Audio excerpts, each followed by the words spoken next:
Welcome to this quick tutorial on how to assign a new owner to your WhatsApp community.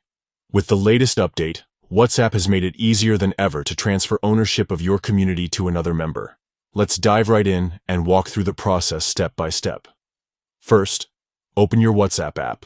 You'll see the familiar green icon on your home screen. Tap it to launch the application. Once you're in WhatsApp, look at the bottom of your screen. You'll notice a Communities tab. Go ahead and tap on that.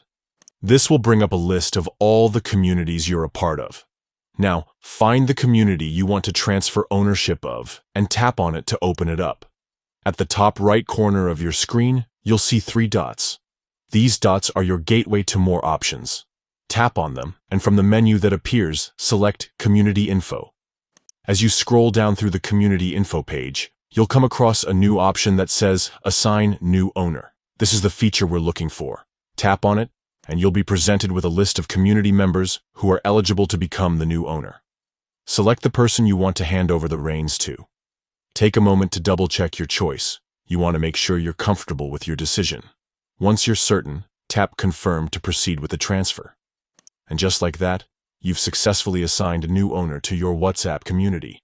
It's a simple process, but it's a big step.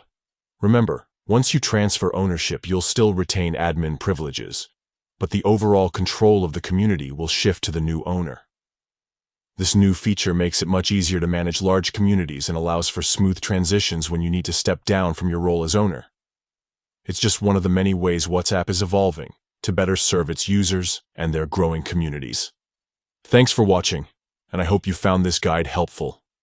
Don't forget to update your WhatsApp to the latest version to access this feature. Happy messaging!